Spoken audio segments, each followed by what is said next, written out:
Vous écoutez Le Salon dans tes oreilles, une balado-diffusion dans laquelle des auteurs, des autrices et des personnalités discutent de leurs livres et des sujets qui animent l'actualité littéraire. Les enregistrements ont été faits lors du dernier Salon du Livre de Montréal. Bonjour. Bon dimanche au Salon du Livre. Mon nom est Dominique Tardif. Je suis journaliste et j'aurai le bonheur au cours des prochaines minutes, des 60 prochaines minutes. On a commencé un peu en retard, on est désolé, mais les 50 prochaines minutes qui restent, les 56 maintenant, elles vont être fabuleuses, elles vont être excellentes. Je vous présente les gens qui se trouvent avec moi. D'abord, à ma gauche, on le surnomme le prince du temps, justement, Monsieur Joël Martel. On peut l'applaudir.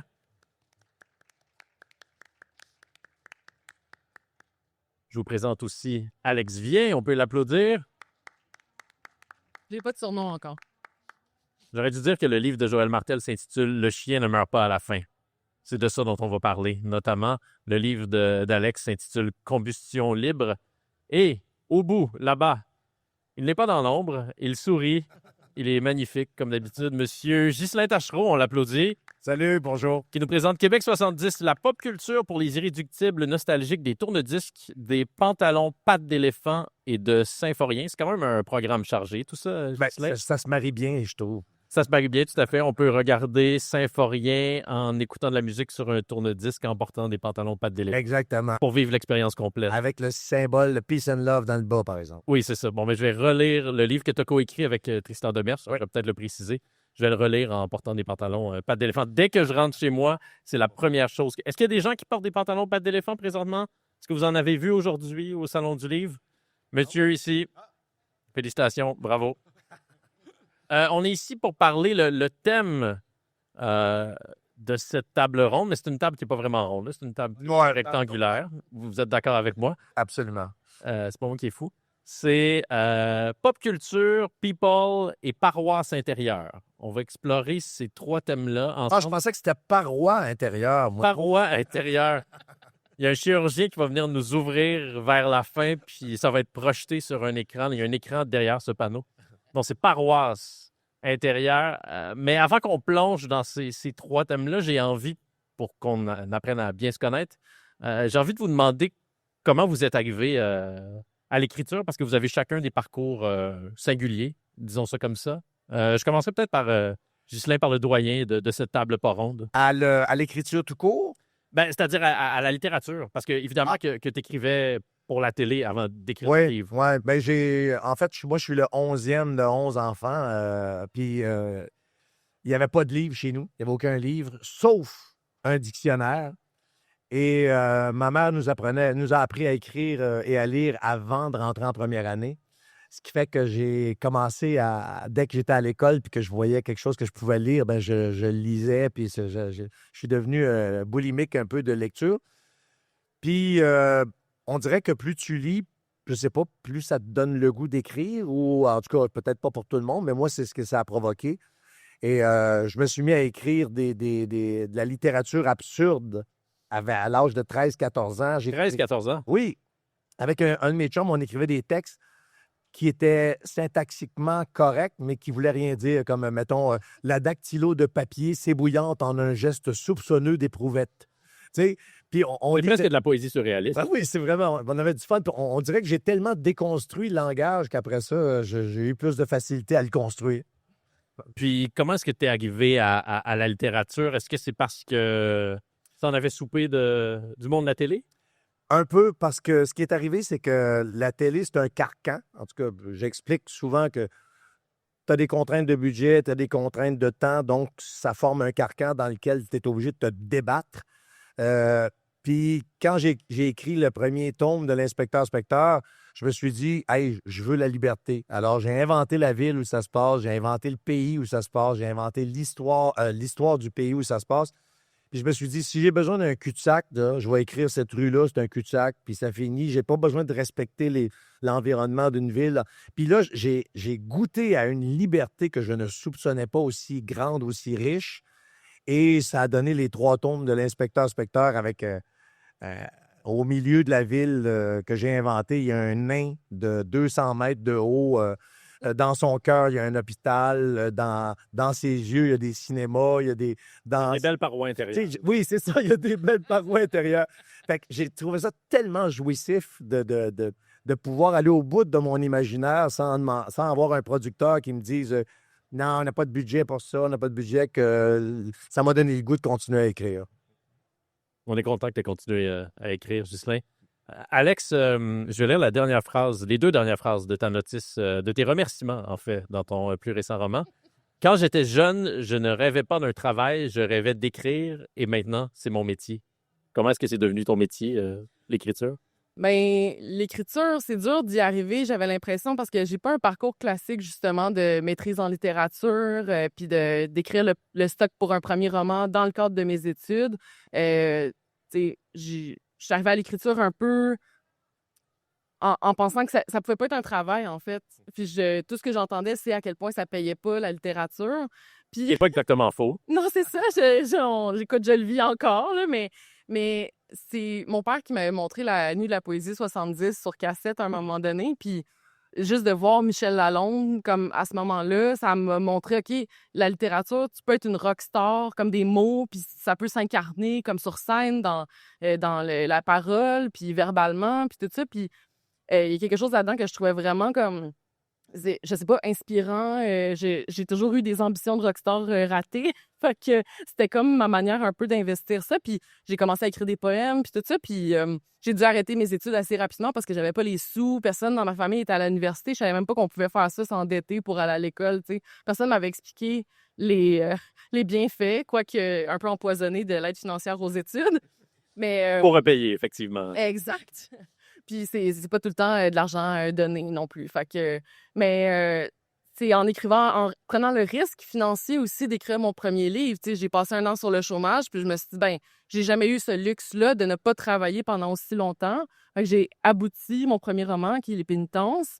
Puis c'est à partir de la sortie de ce livre-là que j'ai vu, OK, je peux, si je suis capable d'enfiler les projets, je peux aller chercher des subventions, je peux vraiment en faire mon métier, puis ça peut être durable, puis je peux essayer de prendre soin de moi au travers de ça, puis développer cette pratique-là d'une manière qui est saine, puis je sais pas, avec ce 2e livre-là, j'ai l'impression que j'ai cimenté ça dans mon esprit, que ça pouvait être une pratique qui pouvait me faire du bien, puis qui pouvait payer mon loyer. Ouais.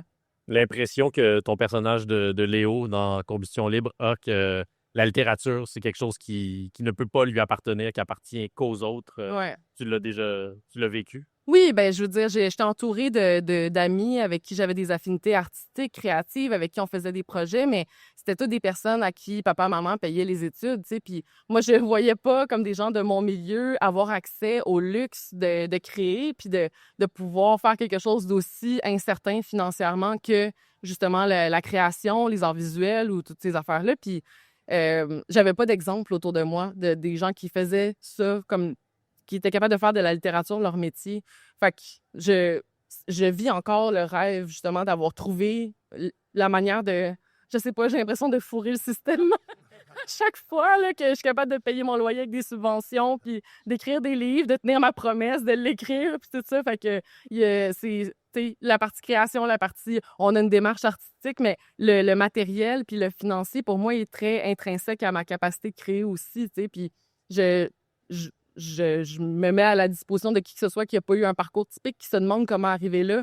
Parce que quand on n'a pas, justement, papa-maman qui finance nos ambitions, qui nous dit qu'on est bon, qu'on est capable, puis qui sont eux-mêmes des artistes aussi, ben c'est dur de savoir comment se rendre là. Si tous ceux et celles qui, dans notre société, fourrent le système, le faisaient de manière aussi poétique, je pense qu'on vivrait vraiment dans une plus belle société. Oui. Je pense qu'il y a un signe de devoir s'impose, effectivement. Bon, Joël, je trouve ça très amusant qu'on soit dans l'espace Limois, Montréal, parce que tu es une star de la littérature de Alma. C'est quoi le gentilé à Alma? Je pense à Janois ou Almatois. Almatois, Ouais. littérature almatoise. Ouais. Voilà. On te connaît pour tes chansons. Tu as été chroniqueur, journaliste avant de publier ton premier livre, comme un long accident de char.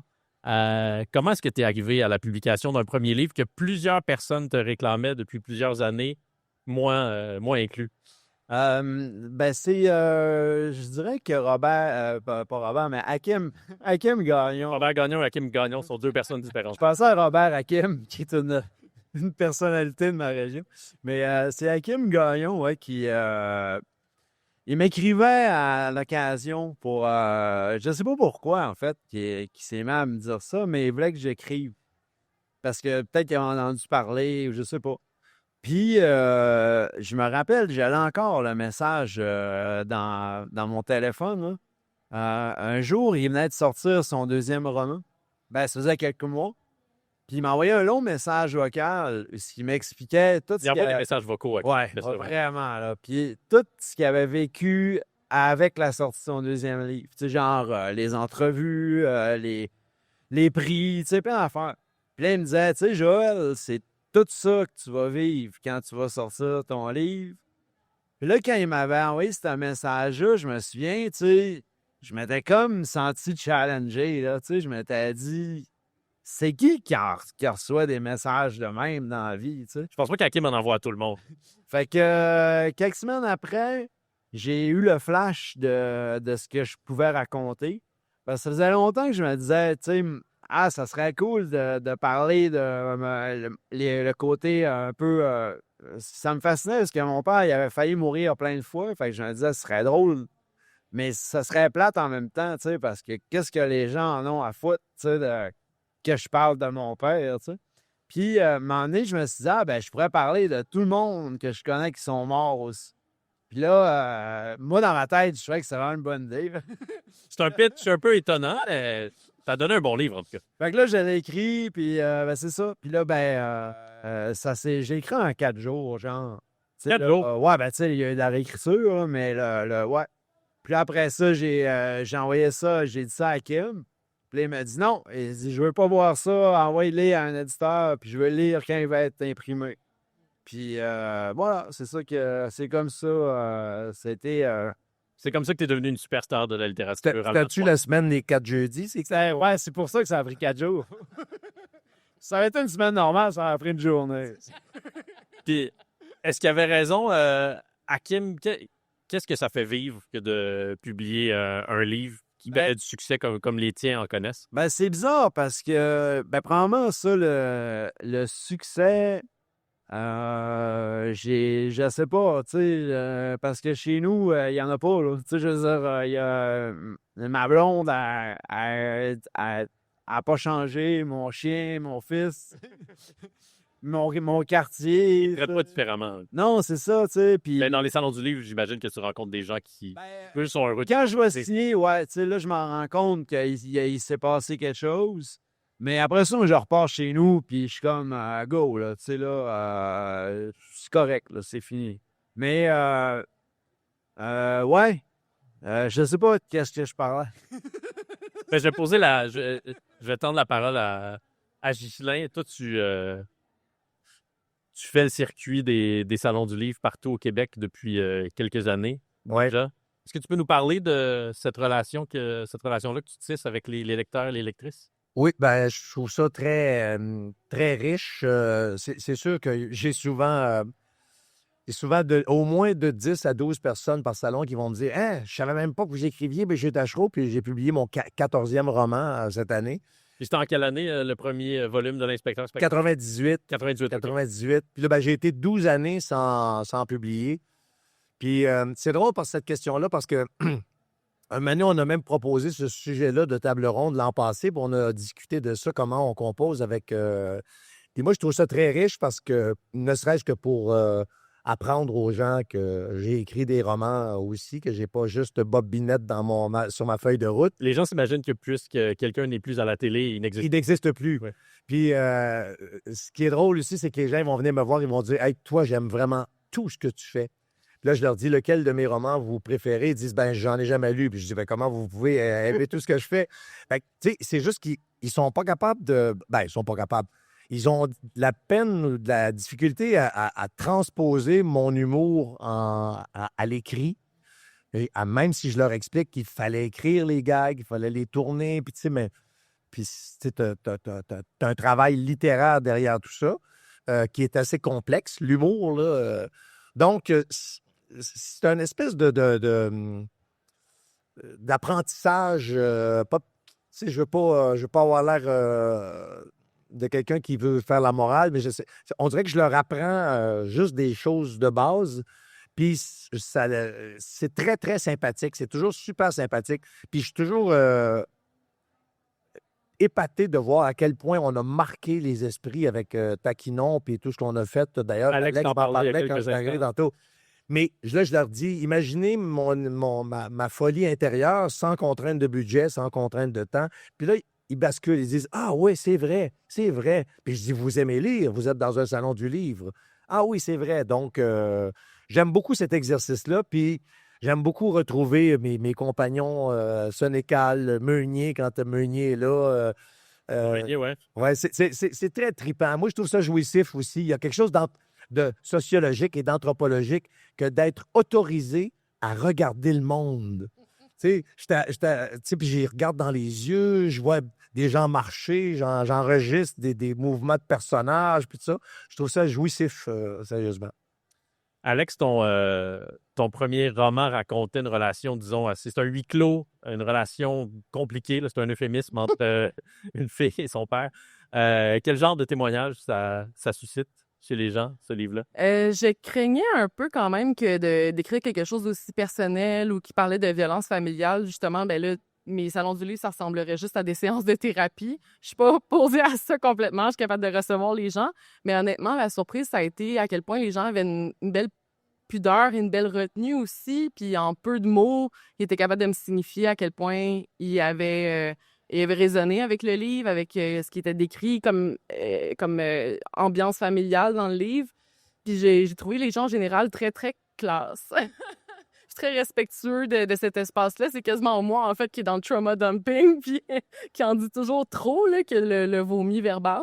Mais je pense que ce que je voulais faire avec ce premier livre-là, c'était écrire quelque chose que moi, j'aurais aimé lire ado pour me rendre compte que la violence qu'il y avait chez moi, c'était de la violence. Parce que la violence psychologique, c'est intangible, c'est dur à résumer, c'est même dur à dénoncer ou à comprendre qu'on le vit. Puis finalement, ce livre-là, ben, j'ai l'impression qu'il mettait en pratique ça, puis que ça permettait à d'autres gens de reconnaître que ce qu'ils avaient vécu chez eux, c'en était de l'abus, c'en était de la violence aussi, même s'il n'y avait pas une claque d'en face. Il y en a dans le livre pareil, mais même si on est l'un des deux enfants ou un de plusieurs qui n'a jamais vécu la violence physique qui se manifestait, ben on la vivait quand même parce qu'elle se manifestait de plein d'autres manières, justement, dans le contrôle puis la manipulation. Fait que c'est ça. Les rencontres que j'ai eues, honnêtement, j'avais peut-être un peu peur au début de ce que ça créerait, mais les gens ont vraiment bien de l'allure puis ils sont super enthousiastes de lire un livre. Puis ils reconnaissent aussi les qualités comme du récit puis de la fiction puis Oui. tout ça. Ouais. C'est la musique du groupe The Cure qui est omniprésente Ouais. dans ton premier livre. Je suis capable d'écouter une chanson de The Cure sans repenser à ce livre-là. C'est un compliment que je te fais, évidemment. Oui. Comment est-ce que tu as choisi ce groupe-là? Ben, j'ai été élevée par un père qui écoutait tout le temps les mêmes groupes puis qui décrochait pas. Mon père, est obsessif, oui. Ouais, c'est Ton ça. personnage de père est obsessif. Oui, puis je sais pas, il y a comme un brand de papa un peu singulier qu'il trouve qu'il y a juste une bonne affaire qui existe, puis il va l'écouter sans cesse, puis il va tout le temps en parler. Puis mon père, c'était Midnight Oil, le groupe australien. Je connais beaucoup Midnight Oil, puis tout le monde connaît juste une tune. Tout le monde connaît Bed Bar Burning. Moi, je connais toute Midnight Oil. Mais, tu sais, justement, je trouvais que pour moi, il y avait comme un glissement intéressant entre mes goûts aussi, puis comme l'ambiance. J'aime beaucoup The Cure, j'aime beaucoup le post-punk, puis A Flock of Seagulls, puis les New Romantics. Mais The Cure, je trouvais, il y avait comme ce mélange-là c'est à la fois comme un groupe où il y a de la joie, puis il y a comme, tu sais, de l'émotivité, il y a comme quelque chose de super romantique, puis il y a aussi le penchant super dark. Puis de quoi dans leur discographie, qu'à chaque fois que je manquais d'inspiration ou je voulais comme une trame sonore à une scène, je mettais une toune, puis soit des fois, ça correspondait exactement à ce que j'avais déjà écrit, soit je mettais une toune, puis ça informait ce que j'allais écrire, puis je trouvais que c'était le fun d'avoir une trame sonore qui explore juste un groupe qui a comme une texture comme uniforme tout le long, puis qui peut comme faire cohabiter comme la tendresse puis la violence en même temps, là, tu sais. Est-ce que tu as écouté Marjo en écrivant ton plus récent livre, Joël? Ben, Alex peut répondre, mais... Oh mon Dieu, je me suis piquée parce Vas-y, que- vas-y, Alex. Vas-y. Mais j'adore Marjo, c'est comme ma queen. Mais je l'écoute tout le temps, puis c'est ma tune au karaoké, Les Chats Sauvages. Fait que, mais toi, On parlera de karaoké un peu plus tard, puis Ghislain va pouvoir parler de karaoké aussi. Et Joël, Chat sauvage, c'est omniprésent. Ouais, ben Marjo, ouais, j'ai écouté beaucoup de ses tunes en écrivant le roman, ben à cause justement que ma mère, elle disait que la tune Les Chats Sauvages, ça me faisait penser à mon père. Puis, puis ouais, c'est ça, j'aimerais beaucoup l'écouter. Puis, comment je dirais ça? Ça m'a comme permis d'exorciser plein d'émotions, tu sais, parce que Marjo est toujours très utile. à un moment donné, j'avais comme 23, 24 ans, là, il y a très longtemps, là, un peu après le 11 septembre 2001. Et je suis sorti de la chambre, puis cette chanson-là jouait à la radio. Puis je commençais à sortir avec ma blonde. Là. Ça faisait peut-être 6 mois, 1 an qu'on sortait. Puis là, je dis, tu sais, vraiment de façon bien amusée, je dis, hein, c'est drôle, cette chanson-là, ma mère, elle disait tout le temps que ça lui faisait penser à mon père. Tu sais, puis c'était vraiment juste une information, tu sais, que j'y donnais. Puis en y disant, je me suis rendu compte que ma voix avait cassé, puis j'étais rendu les yeux pleins d'eau. Puis à la fin de la tune, je pleurais comme un bébé. Là, ma blonde était comme, hey, ça va-tu? Tu viens de te réveiller? Tu me racontes une anecdote bien banale, puis 2 minutes plus tard, t'es comme, tu sais. Puis là, j'avais comme fait, ben voyons donc, tu sais, ça vient donc me chercher, tu sais. Puis quand j'ai écrit le roman 20 ans plus tard, j'avais peur de reparler de ça, parce que je me disais d'un coup, tu sais, que ça me replonge dans... Puis finalement, non, là, j'étais comme en paix, là, tu sais, là, j'étais... On dirait que ça m'a permis d'apprivoiser cette chanson-là, tu sais. Puis, mais là, tu sais, comme en ce moment, je suis en train d'écrire un livre, puis j'écoute tout le temps le même album DC. J'écoute jamais DC. C'est lequel? C'est l'album avec c'est Bon Scott. C'est le Calix, parce qu'il est dans ma playlist automatique de YouTube Music, là. Mais il y a des canons au-dessus, là. For Those About... Ouais, c'est ça. Ouais. Puis à chaque fois que je pars l'album, j'écris, puis ça me donne comme un beat. Puis je trouve ça le fun d'écrire sur ce disque-là, parce que j'ai pas de souvenirs liés à ça, tu sais. Fait que je sais que dans 10 ans, je vais écouter cet album-là, puis je vais être comme, hey, ça, c'est quand j'écrivais mon roman qui a pas marché, ça. Puis, ouais, c'est ça. Fait que. Ça va marquer. Joël, dis pas ça. Ben non, mais c'est d'un coup, là. Mais c'est ça. Fait que. Pas de raison que ça marche pas. Hey, vous êtes bon d'écrire avec de la musique. Moi, j'écris dans le silence absolu. Oui. Il y a juste si je sors, mettons, quand je partais avec Sénécal, puis on allait écrire dans des conditions de fou, là, ça me dérange pas, mais de mettre de la musique, moi, pendant que je travaille, non. Ah ouais? Non. Ben, tu sais, comme, je pourrais pas écouter, genre, du Jacques Brel en écrivant, là, tu sais, parce que je ferais comme. Le dude, il donne sa vie à me parler, puis moi, j'écris, puis je l'écoute pas, là. Ouais, c'est ça. Tu sais, il sert de musique de fond. Ouais. Mais Jacques Brel le prend très mal, là. je suis sûr qu'ils comprennent. Oui. Ils sont très compréhensifs, les petits. S'il t'appelle pour se plaindre, réponds pas. Ghislain, Québec 70, c'est un livre qui parle de la culture populaire des années 70 au Québec, principalement le cinéma, la télé, la bouffe, la musique aussi. Passons d'une rockeuse marquante de l'histoire de la musique québécoise à une autre, Nanette Workman. Oui. J'étais très jaloux parce que le livre est ponctué d'entrevues que tu vas mener. Ben, c'est ça, c'est moi qui fais les 12 entrevues, ouais. Puis ton entrevue avec Nanette Workman, j'en suis jaloux parce que je tente depuis plusieurs années d'obtenir une entrevue avec Mme Workman et ça ne fonctionne pas. T'es-tu sérieux? Oui. Ah, non, mais moi, ça a été... Comment je fais, là, Ghislain? Ben, il y a eu... il y a un type qui aide beaucoup Nanette à retrouver des archives, tout ça. J'essaie de me rappeler de son nom. Tu sais, dans le temps, il avait publié Les Chrétienneries. En tout cas... Pas Normand Lester qui a fait ça. Non. Mais il avait publié donc Les Chrétienneries. Et ce gars-là aide beaucoup Nanette. Puis quand j'ai envoyé, moi, ma demande à Nanette, je pense qu'il a intervenu en ma faveur. Je pense. En tout cas, puis juste avant qu'on fasse l'entrevue officielle, j'ai trouvé sur VHS une apparition à la télé que j'avais faite à l'époque en même temps que Nanette Workman dans un quiz débile où des enfants donnaient une définition de quelque chose, puis nous, les concurrents, nous devions de trouver quelle était cette chose. Puis j'ai envoyé ça à Nanette. Je dis, regarde, on a déjà travaillé ensemble, regarde. Puis là, elle a trouvé ça super drôle. Puis elle a fait l'entrevue, là, elle a dit, puisque je vais parler de mes émotions, de mon passé, elle a dit, je préférais faire ça en anglais. Puis moi, mon anglais, il y en a qui peuvent penser qu'il est bon, mais il n'est pas très, très bon. Mais je l'ai quand même fait, puis j'ai tout enregistré, puis avec des logiciels, maintenant, il peut te traduire ça, puis il peut te l'imprimer, puis ça. Fait que ça a été vraiment bien trippant parce qu'elle est très joyeuse, elle est très rigolote. Puis j'ai appris des choses, tu sais. Elle a reçu une balle de 22 Oui. alors qu'elle était sur le boulevard de l'Acadie. Son chum revient de l'Ontario avec un gars qui a acheté une carabine. Puis elle dit, moi, je viens du Michigan. Elle dit, je sais c'est quoi, des armes à feu. Je sais comment il faut faire attention à ça. Puis Lui dit, fais attention avec ça. oui, puis elle dit, il n'est pas chargé. Là. Non, non, pas de problème. Ben, elle s'en va, elle s'en rentre dans les toilettes. Puis maintenant, elle entend une détonation, puis elle sent quelque chose dans son dos. Fait que carrément, l'appendice, la rate touchée.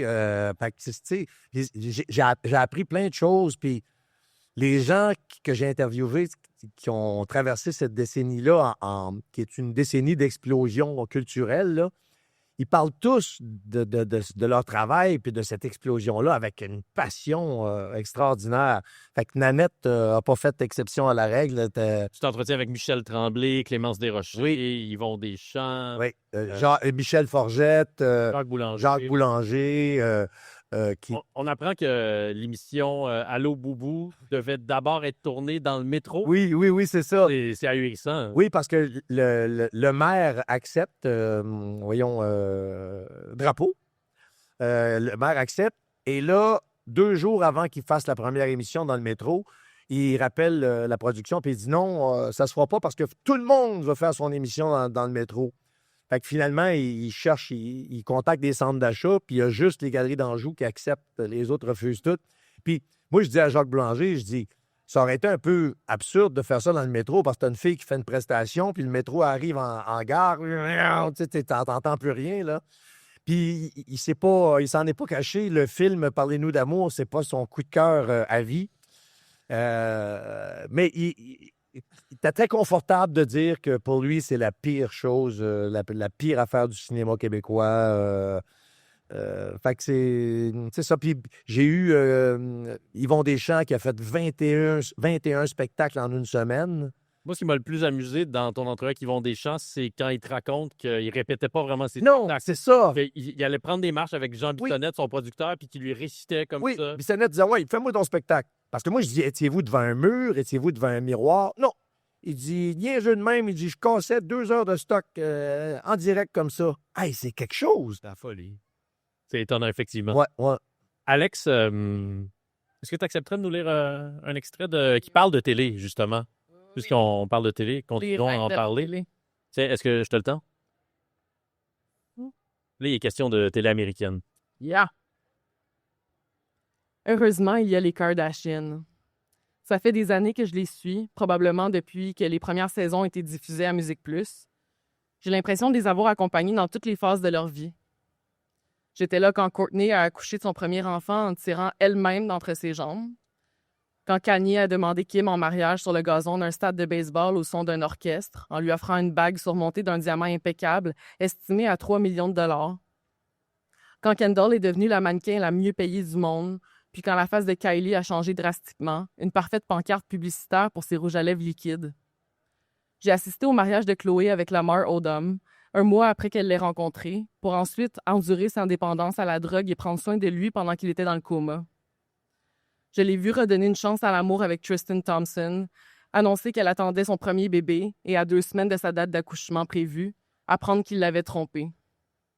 Je l'ai vu être si bouleversée qu'elle a crevé ses os à cause du stress, avant de donner naissance à sa fille, entourée de sa famille et de Tristan dans une chambre d'hôpital de Cleveland. Je l'ai vu tenter de rebâtir sa relation avec Tristan et se faire tromper à nouveau avec la meilleure amie de Kylie. Je l'ai vu péter sa coche, hurler au téléphone, boire sa peine, refaire confiance à cet ex infâme et planifier la venue d'un nouvel enfant avec lui, pour découvrir, après le transfert d'embryon, qu'il attendait déjà un bébé avec une autre femme. Chloé a souffert des mois au purgatoire, a nié l'accouchement imminent de sa mère porteuse, une 100e humiliation publique, à la merci des gens qui consommaient ces drames sur Twitter, un grand cirque. J'ai jamais compris ces réactions-là. À mes yeux, la générosité de Chloé envers ceux qui l'ont blessée 8 fois plutôt qu'une n'est pas une faiblesse. Sa résilience a quelque chose de biblique.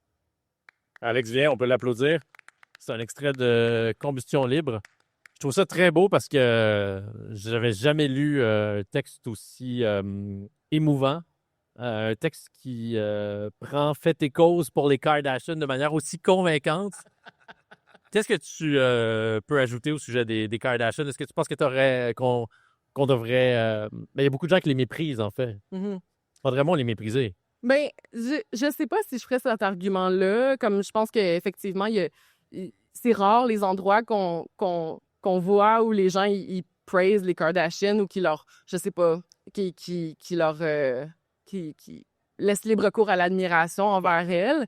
Je suis d'accord avec toutes les critiques. Comme c'est ça, j'ai une relation compliquée par rapport à cette famille-là parce que c'est le symbole du capitalisme sauvage, là, tu sais.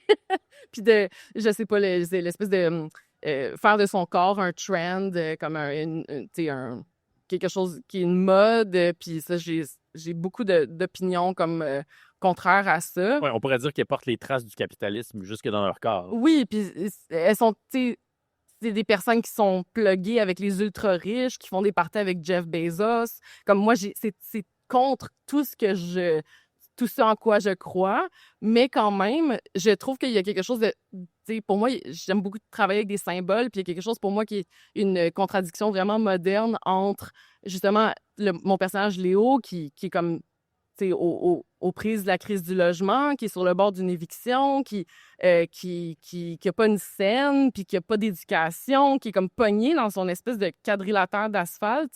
Ben son exutoire, c'est de pouvoir regarder à travers la télé la vie de ces gens-là ultra riches, puis de manière, comme ça s'est transposé à travers moi aussi. Comme moi, j'ai écouté cette famille-là, puis c'était réconfortant pour moi de voir ce qu'une famille pouvait être. Puis moi, qui ai vécu pendant 25 ans des parents qui parlaient l'un contre l'autre, puis qui se séparaient une fois, puis qui en parlaient le restant de leur vie, je vois cette famille-là qui sont amis avec leur ex, que littéralement, leur famille s'est bâtie dans la coparentalité avec des différents baby daddy, puis qui continuent à ne pas parler contre leur ex, y compris Kanye West, la personne contre qui on aurait tellement de choses à dire. La personne la plus détestable de l'univers. Oui, je peux pas imaginer être la mère de ses enfants puis de voir toute sa vie être reliée à lui et quand même rien dire de négatif par rapport à lui, à ses enfants. Je sais pas, il y avait quelque chose pour moi qui... Moi, j'ai jamais vu une famille saine de même. Puis c'est ça le paradoxe pour moi qui est très moderne aussi. Puis, je sais pas, là, comme superposer ce personnage-là qui est coincé dans sa précarité, puis en même temps qui trouve comme un échappatoire dans les maisons, les téléréalités de rénovation, puis de justement les Kardashians, ben je sais pas, est-ce que ça rend ça plus supportable ou au contraire plus absurde, les conditions dans lesquelles on est coincé? Ben moi, j'aime ces sentiments-là doux, amers, puis je trouvais que justement, il y avait une place pour donner au personnage une tendresse envers une famille qui lui a appris à quoi pouvait ressembler une famille aussi. Joël, je me suis dit, j'avais l'ambition de compter chacune des références à une émission de télé ou un film qui appartient à la culture populaire dans ton livre. Puis là, j'ai arrêté après une dizaine de pages parce que j'avais plus assez de doigts sur chacune de mes mains. Comment est-ce que la télé puis le cinéma de science-fiction, disons, le cinéma d'horreur a façonné ton imaginaire? Je te dirais que la télé, moi, j'aime beaucoup la télévision. D'ailleurs, Ghislain, tu sais, c'est tantôt quand tu parlais de Techno la planète et Bleu Pool. Moi, tu sais, dès que j'avais 6-7 ans, j'ai commencé, moi, avec RBO, là, tu sais, que c'était vraiment, là, tout passait par là, toute ma vision du monde, ça passait par Rock et Belles Oreilles, parce que c'était comme mes grands cousins, genre, qui me disaient, tu sais, qui me parlaient de ce que j'étais le plus jeune de la famille, moi aussi, là, de tous mes cousins et cousines. Fait que c'était toujours moi qui apprenais les affaires en dernier, finalement, tu sais, ou tout ce qui était cool, j'étais le dernier, tu sais. Puis avec Rock et Belles Oreilles, c'était comme si que je bypassais tout ça, tu sais, puis les autres, ils me disaient, si on rit de tout ça, c'est que ça vaut la peine, tu sais, que tu saches c'est quoi. Fait que c'est le même que, par exemple, j'ai connu Nathalie Petroski, là, tu sais, là, que je me disais, si rit d'elle, ça doit être vraiment hot, tu sais. Puis là, je me suis mis à écouter à la bande des 6, tu sais, j'avais genre 8 ans, là, tu sais. Je comprenais aucunement de quoi il parlait, mais tu sais, j'étais comme, elle est cool, man. Puis après ça, quand la gang de Sans Limites est arrivée, puis là, je me souviens que là, j'avais pogné de quoi parce que je me disais, hey, man, tu sais, j'avais l'impression que tu sais, j'étais pas punk, mais j'avais l'impression qu'il y avait quelque chose tu sais, qui allait me nourrir là-dedans. Là. Puis c'est pas parce que Ghislain est là que je dis ça, là, Je mais... parle tout le temps de Ghislain, même quand il n'est pas là. Ouais. Non, mais sans joke, c'est pas parce que... Il parle de moi devant moi, à troisième personne. C'est pas parce que t'es là, Ghislain, hein, mais tu sais, moi, c'était vraiment mon préféré dans toute la gang parce que c'était toujours Ghislain qui amenait les idées plus rock un peu de l'histoire. Puis... qui amenait les références, tu sais, un peu illégales, interdites. Puis moi, ça me faisait capoter. Là, tu sais, je me disais, hey, moi, je vais être, tu sais, illégal comme lui plus tard. Puis là, quand j'ai lu tes romans à 18-19 ans de l'inspecteur, ben là, moi, ça me faisait capoter parce que là, je me disais, hey, il y a quelqu'un... Tu sais, tu peux faire de la musique, tu peux faire des jokes, tu peux écrire, puis tout ça est possible. Ouais.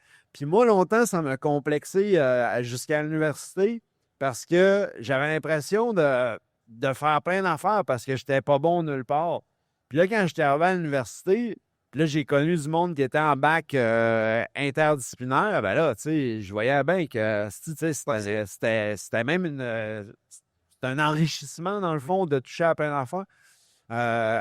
Puis là, ben tout ça, quand à partir de ce moment-là, je me suis comme rendu compte que tout mon buzz de TV, de cinéma, d'Internet, puis tout ça, ben je pouvais m'en servir moi-même après ça, tu sais. Puis justement, quand je voyais des doublages, des films, des émissions, c'était avant Internet, mais c'était vraiment de l'Internet avant Internet. Ouais. Tu sais, c'est fou de penser à ça, là, mais... Ben, En tout cas, voilà. Parlant de doublage, on apprend dans l'avant-propos de Québec 70 que tu faisais parler tes figurines en t'inspirant des doublages de téléséries américaines. Oui, ben oui. Tu faisais déjà du taquinon de la planète bien avant que l'émission Oui, existe. il y avait des sacs qui appelaient ça du blé soufflé. Là. Moi, je détestais ça, mais il y avait un viking dedans, dans chaque sac. Hey, là, je faisais parler mes vikings, puis j'étais le dernier chez nous, fait qu'il y avait beaucoup de monde qui était déjà parti. Fait que j'étais dans ma chambre, ma mère a dit, elle m'entendait à travers la porte. Mais je rebondis un peu sur ce que Joël a dit parce que je me rends compte que quand t'es ticu, puis que t'entends de l'humour, ça te donne toute la clarté sur l'avenir du monde. Tu dis, ah, j'ai le droit d'aller là. Ah, j'ai le droit de penser ça. J'ai le droit de rire de ça. Puis moi, j'ai les cyniques. J'apprenais les sketchs des cyniques par cœur. Même, tu sais, mettons, Pierre Labelle qui était avec René Angélil dans Les Baronnets. Il s'est mis à faire de l'humour. J'apprenais ces sketchs-là. Puis puis aujourd'hui, j'entends des gens dire, hey, je t'ai lu, puis je me suis dit, hey, on a le droit d'aller là. On a le droit d'aller là. Puis moi, j'ai toujours gardé les portes totalement ouverte dans ma tête parce que je pense que j'ai consommé de l'humour jeune comme toi. Hey, les cyniques, je ne comprenais pas à moitié des gags, là, mais je me disais, on a le droit de déconner de cette façon-là, de voir la vie avec cet œil-là. Ça, mais c'est une révélation. Je me rends compte que mangeons de l'humour très jeune, ça fait du bien. C'est bon pour la santé, oui. Oui. Ben, tu sais, moi, j'ai un ado là, qui a 15 ans, puis, tu sais, je me rends compte, en le voyant vieillir, que il y a tellement d'affaires importantes dont on a parlé dans la vie grâce aux jokes, puis grâce à l'humour. Tu sais, par exemple, lui, tu sais, je ne veux pas parler de sa vie, là, mais tu sais, à un moment donné, il y a eu une petite époque là, où il a souffert un peu d'intimidation, tu sais. Mais avant que ça arrive, on faisait déjà des gags là-dessus, lui puis moi, tu sais, du genre, tu sais, que c'est drôle à dire que ça se peut, là, mais on était capable de faire des gags sur ça. Fait que quand lui, il l'a subi, ben, comment je dirais ça, au lieu que ça devienne comme un sujet super lourd. Ah oui. Tu sais, c'était comme, on l'avait déjà abordé, puis on avait comme tout le temps une petite porte de sortie pour quand ça devenait trop lourd. Puis ça m'a fait réaliser, tu sais, un peu comme la mort aussi, tu sais, quand mon père il était dans ses derniers mois de vie, ben, je me rendais compte qu'il y avait tout le temps quand même matière à rire, tu sais, puis pas rire par dépit ou rire pour faire sans... Juste parce que c'est drôle quand même mourir là, des bouts, là, tu sais, il y a des bouts, c'est drôle. Surtout si t'as pas les moyens pour payer ton cercueil. Puis, ben, je trouve tu sais, à cause au Québec, c'est important l'humour parce que. Mais je suis content que depuis quelques années, on remette ça au niveau des humains. Parce que quand j'étais ado, c'était comme le buzz de Juste pour rire, puis c'était rendu la business tout le temps. L'industrie. Ouais, c'est une industrie. Puis Exactement. moi, ben, ça a fait que je suis pas devenu humoriste à cause de ça, parce que je trouvais ça tellement con. Là, tu sais, je me disais, mais c'est bien corporate de faire de l'humour. Tu sais, c'est rendu qu'il faut que tu t'habilles comme un agent d'immeuble. L'humour. Ouais. Tu sais, fait que fuck, je vais faire d'autres choses. Ça, c'est un excellent gag, d'ailleurs. T'aurais pu le mettre dans ton spectacle. T'aurais dû devenir humoriste, Joël. On le mettrait dans ton prochain livre. Mais pour ton fils, là, pour son intimidation, là, tu diras que je m'excuse. J'aurais pas dû les choristes. Qu'est-ce que t'as pris, Ghislain? Chacune des émissions de télé dont il est question dans Québec 70, je les connaissais déjà, même si j'étais pas né dans les années 70, parce qu'elles sont devenues des références communes. On se souvient de Taquinons la planète, c'est de Sans Limites. Ce sont devenus des références communes. On a l'impression que ce qui est présenté à la télé aujourd'hui, ça génère moins de références communes, qu'on est chacun dans notre coin à regarder chacun nos émissions. Est-ce que tu es nostalgique de cette époque-là? Qu'est-ce qu'on perd en perdant ça? Je suis nostalgique du fait qu'on ait plus de culture commune réelle, parce que même si, mettons, t'as Empathie, bon, ben, elle a écouté 8 épisodes en ligne, puis toi, t'en as écouté un, puis là, ben, il y a personne qui est au diapason. Puis, quand je suis revenu du Salon du Livre du Saguenay, je parlais avec Steve Laflamme, qui enseigne au cégep, puis il disait, à un moment donné, j'ai de la misère, il dit, à avoir des références communes pour donner tel cours, parler de telle sorte de livre et tout ça. Puis, à un moment donné, je me suis dit, ça fait peut-être 4 ans de ça, il dit, 4-5 ans, il dit, like moi. Il dit, tous les jeunes, ben, il dit qu'il y avait une personne dans sa classe qui connaissait ça. Fait que je trouvais ça hallucinant, parce que nous autres, tout le monde connaissait Symphorien dans les années 70. Tout le monde, même dans les années, comme tu dis, Taquinon, puis tout ça, des années 80, 90, il y avait une culture commune. Puis quand on a écrit, justement, Québec 90, Tristan et moi, ben, la fin de cette décennie-là, 90, c'est l'apparition d'Internet. Puis c'est ce qui fait que tout le monde se retrouve dans son coin. C'est le début de la fragmentation. Oui, puis il n'y a même plus de... Non seulement c'est disparate, mais il n'y a même plus de fidélité d'écoute, parce que, mettons que tu dis, bon, ben moi, je regarde un truc marocain, puis l'autre, il regarde un truc chinois, puis l'autre, mais il ne viendra pas à chaque semaine regarder la continuité de ces épisodes-là. Tu sais, fait que c'est très fragmenté, puis tu te demandes comment tu peux consommer de la TV comme ça sans qu'il y ait d'attachement. J'essaie de comprendre si c'est parce qu'on ne veut pas d'attachement ou si c'est parce que c'est trop compliqué de retrouver, tu ne sais plus à quel épisode on était rendu, puis tout ça.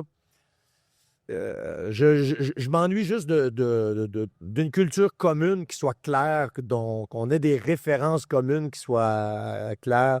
Fait que c'est pour ça que mes romans, tu sais, que Tarzan, tout le monde connaît, Dracula, tout le monde connaît. Tu sais, Bon, regarde bien ça, Ghislain, il faut essayer de faire un lien. Là où on peut tous se retrouver ensemble, c'est au karaoké. Oui! Merci. Alex, est-ce que tu peux nous parler de l'importance du karaoké, de la place que ça occupe chez les communautés LGBTQ, plus particulièrement? Ben, je pense que il y a bien des raisons à ça, mais je pense que la principale, c'est qu'on a toute une petite diva intérieure qui a des aspirations un peu ratées. Puis c'est le moment comme d'avoir le spotlight, d'être un peu guidoune, puis de vivre son rêve d'être une méga star ou d'être Dalida pour une soirée. Puis à travers, il y a une scène importante dans le roman. C'est un point tournant. C'est ça, c'est comme... Le karaoké, c'est le lieu de la rencontre, c'est le lieu de la joie. Puis je pensais pas que je serais autant capable d'écrire de quoi de joyeux avant de me dire que le karaoké avait le droit de rentrer dans ce roman-là. Puis il y a comme c'est un lieu de rencontre, puis c'est un lieu comme permissif, puis c'est une place où il y a comme une espèce de structure familiale qui se dévoile, comme pour mon personnage qui perd sa seule famille. Puis la diva en question pendant cette soirée-là au karaoké, c'est Whitney Houston, puis qui est une secret queer qu'on a découvert. Figure tragique aussi. C'est ça, figure tragique. Puis je trouve, il y a de quoi dans les figures tragiques, on a un attachement envers ces figures-là comme dans la communauté queer parce que puis je fais le lien à travers le livre aussi entre ces figures-là tragiques, que ce soit Whitney Houston, Dalida, même Céline, moi je la trouve tragique de plein de manières, je la trouve tragique, comique, mais tu sais, j'ai écouté son documentaire puis j'ai pleuré toutes les larmes de mon corps parce que cette femme-là a tellement souffert et souffre encore beaucoup. Puis il y a un lien pour moi entre la Vierge Marie, qui est comme l'autre diva tragique qui traverse le livre, puis c'est cette espèce de psychose religieuse-là qui, tu sais, la Vierge, ben on fige sa douleur comme dans que ce soit comme dans des pancartes, des affiches, des statues, on la voit pleurer, on la voit, toujours la Stabat Mater qui pleure la perte de son fils. Mais voir ces divas-là traverser, comme Elizabeth Taylor ou Judy Garland, voir ces personnes-là traverser des épreuves terribles, ça nous aide à traverser les nôtres. Puis pas pour rien que la communauté queer comme aime... fait vivre Sonia Benezra, puis fait vivre comme plein de divas comme ça qui ont été un petit peu comme délaissées. C'est qu'on s'identifie à leur douleur, puis à quel point comme leur flamboyance est juste trop grande pour le monde, puis peut même pas être contenue, tu sais, puis on s'identifie à elles, on est inspiré par elles, puis elles nous aident à travers leurs larmes, très publiques aussi. La princesse Diana, là, j'ai mon pendentif de la princesse Diana, mais c'est toutes des divas tragiques qui nous aident à traverser nos propres épreuves, là. Ghislain, c'est quoi ta chanson de karaoké, toi? Mais moi, j'en ai plusieurs. Je chante souvent Émeute dans la prison de Michel Pagliaro. Bon choix. Ça décolle bien. Et j'aime beaucoup chanter, mettons, Nicole Croisé, Une femme avec toi, tu sais. Ah oui, OK. Parce que vu que j'ai une voix plus grave, ben, ça m'évite d'atteindre le plafond trop vite. J'aime beaucoup chanter des chansons de femmes comme ça. Véronique Sanson, Amoureuse, je chante souvent ça dans un karaoké. C'est vraiment jouissif, les karaokés. Moi, je trouve que c'est très libérateur. Je me rappelle d'avoir fait une session d'enregistrement une année où on devait crier. C'était pour promouvoir, je me rappelle plus quel truc, mais en tout cas, il fallait crier, mais hurler dans les microphones, dans le studio. Hey, je suis sorti de là tellement libéré, là. J'ai trouvé ça jouissif. Il y a quelque chose de semblable à ça dans les karaokés. Tu te défoules, puis... Tu sais, quand tu vois chanter Hugo Meunier, tu dis n'importe qui peut chanter dans un karaoké. Que tu sois... Tu sais, Hugo, il fausse même quand il parle. Fait que... Donc, il y a quelque chose de vraiment très libérateur dans les karaokés. Joël, est-ce que tu as une chanson de karaoké, toi? T'es un chanteur toi-même. Tu as une œuvre, une discographie imposante. Ouais, je suis chanteur parce que je trouve personne pour interpréter mes chansons. Tu l'as envoyé à Rock Voisine, il me semble. Oui, tous les grands chanteurs. Oui. Mais dans les karaokés, dans ma famille, j'ai déjà marqué les esprits en interprétant une version, ma foi, vraiment parfaite. Puis je le dis là, bien humblement, là, c'est la seule fois de ma vie que j'ai maîtrisé complètement mon chant. C'était sur Pump Up de Jam, de Techno Train. Pump Up de Jam. Sérieux, là, j'allais tellement rouler. Là, tous les mots, tout était bon. Mais mes nièces, tu sais, qui ne m'avaient jamais vu en spectacle, ils étaient comme convaincus que j'étais vraiment doué dans la vie. Puis je leur ai dit, les filles, je ne sais pas ce qui s'est passé, c'est vraiment particulier. J'ai été touché par la grâce cette journée-là. Sinon, ce que j'aime beaucoup, c'est que j'ai découvert que quand tu choisis dans la liste de karaoké Get Down Tonight de Casey and the Sunshine Band, Ouais. il y a comme un 5 minutes à la fin que c'est juste le beat puis c'est Get Down Tonight. Fait que là, ça veut dire que tu peux faire un freestyle de 8 minutes. Fait que là, la tune à part, puis là, tu peux commencer à rapper du freestyle en français, puis t'as 8 minutes devant toi. Puis les gens sont vraiment contents parce qu'ils font comme « Hey, c'est du rap! » Puis, ouais. Je m'attendais pas à ça, Joël. Je pense que là, je me rends compte qu'il reste... on arrive presque à la fin de cette table ronde, puis on n'a pas encore mentionné de quoi parle ton livre, Joël. J'ai mal fait mon travail. C'est vraiment gênant. ton premier livre parlait des morts, Ouais. des morts de ta vie, puis ton nouveau livre, Le chien ne meurt pas à la fin, lui, il parle des animaux de compagnie. Ouais, oui. Mais il parle un peu aussi de la mort. Oui, tout le temps. C'est tout le temps. C'est mon sujet. Quand là, j'étais ado, là, on avait un livre, là, moi, puis mes amis, là, puis c'était mon cousin qui avait parti ça. Il avait parti un livre avec ses amis. C'était toutes des histoires d'une page de quelqu'un qui était mort de façon tragique. Tu sais, c'était comme des fictions, mais vraiment à gore, là. Puis quand il m'a fait lire ça, j'avais fait hey, moi aussi, je veux faire ça. Fait que j'avais parti un livre avec mes amis, puis on se le passait tout dans la classe à tour de rôle, puis on écrivait toute une histoire gore super violente. Puis et mon ami, il l'a encore. Puis il dit hey, il dit, je pourrais t'envoyer les textes. Ça m'a comme fait peur. Mais c'était du chantage. Pas peut-être me demander de l'argent. Puis, non, c'est ça, c'est tout le temps la mort. Mais dans lui, je voulais parler de la vie. Tu sais, dans le fond, je dis ça en joke, mais c'est le même livre que le premier, mais avec des animaux. Oui, c'est une perspective différente sur... C'est la même histoire. Ouais. Il a dit chat, remplace les humains par des animaux. Et c'était réglé. J'ai le temps de vous poser une dernière question. Je vous invite à y répondre, chacun d'entre vous. Est-ce que vous êtes nostalgique? Puis est-ce que, selon vous, il faut se méfier de la nostalgie? Je commence par Ghislain. Ben, ça dépend de quelle façon. Tu sais, mettons, quand tu feuillettes Québec 70, tu te rends compte que ça évoque plein de souvenirs puis plein d'émotions. Ça provoque plein d'émotions.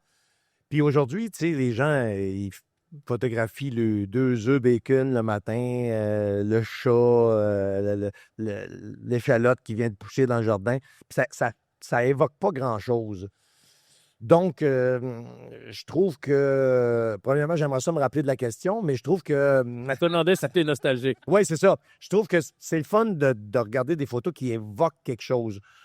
Je suis pas nostalgique. Je trouve juste que Internet a un petit peu bousillé l'harmonie totale, là. C'est ça qui me désole un petit peu, là. Avant que Joël et Alex répondent à la question, veux-tu nous parler de ton autre livre, Ghislain? Et voilà. Oui, ben, je peux juste vous le montrer. C'est vraiment très, très, très mauvais de A à Z. Non, mais j'ai fait ça avec 26 lettres. Je les ai placées dans toutes sortes d'ordres. J'ai planté un C, il a poussé une cédille, j'ai pu utiliser des C-cédilles. C'est un western, là, ça se déroule dans le Far West américain de 1860. Celui d'avant, tu l'avais fait avec 20 lettres, si je me trompe Oui, pas. exactement. Ajoute des lettres. Ah oui, c'est ça. T'améliores. J'en avais prêté à Joël, c'est pour ça. Oui.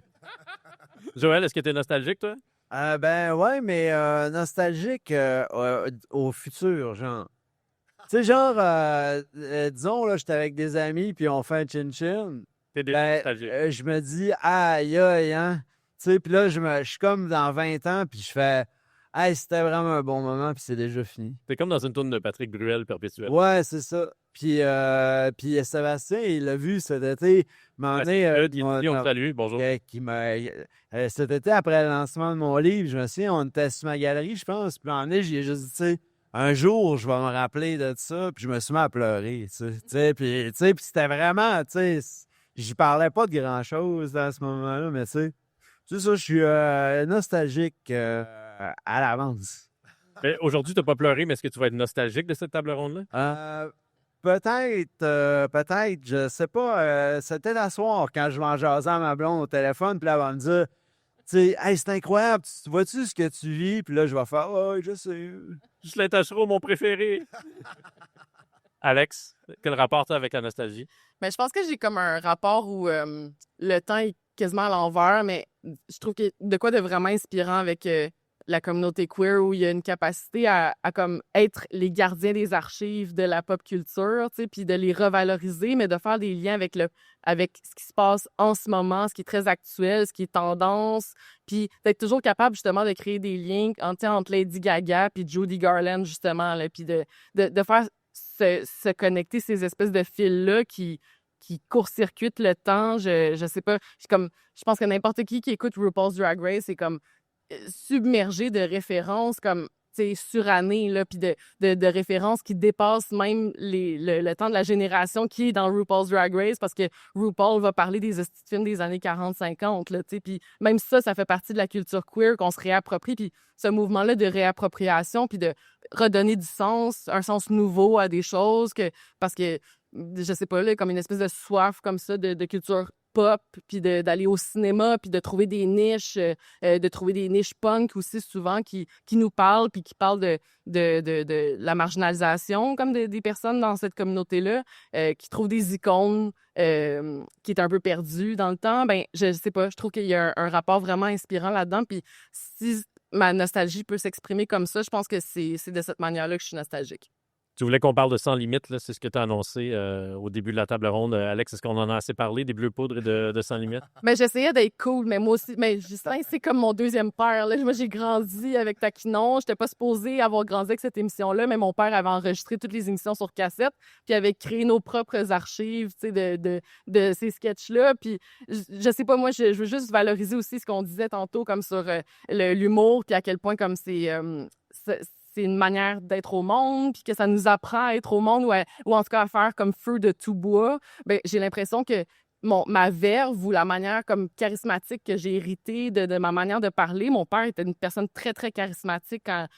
Comme il disait des affaires pas d'allure, mais comme tu peux pas t'empêcher de trouver que c'était iconique parce qu'il y avait juste un charisme dans ce qu'il disait, mais c'est beaucoup hérité justement des sketchs d'humour qu'on citait sans cesse, que ce soit Taquinon, que ce soit les albums de François Pérusse. Ça crée comme une espèce de musicalité dans la manière dont on livre une joke ou une insulte, là, tu sais. Puis moi, j'ai en tout cas, Ben moi, je suis content. Justin m'a élevé, là. Tu as de nouveaux enfants, Ghislain. Vous n'en parlez avec des enfants? C'est ma drag mom. Mais hier, on parlait de ça, justement, je disais, moi, je suis content d'avoir grandi avec Patrouille du Cosmos et non pas Star Trek, et L'Araignée et non pas Spider-Man, puis d'avoir tout regardé des films quand j'étais jeune, doublés, et je regarde encore des films doublés. Moi, j'aime ça, j'aime la sonorité, puis je pense qu'il y a une maîtrise du langage qu'on assimile aussi en grandissant dans ce genre de monde-là.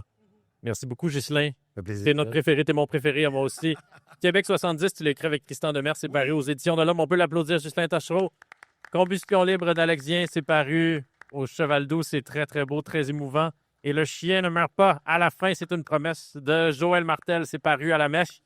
Vous serez tous en séance de dédicace dans quelques instants. Ils courent vers leur kiosque respectif. Je m'appelle Dominique Tardif. Merci pour votre écoute. Puis bonne fin de journée au Salon du Livre de Montréal. Merci.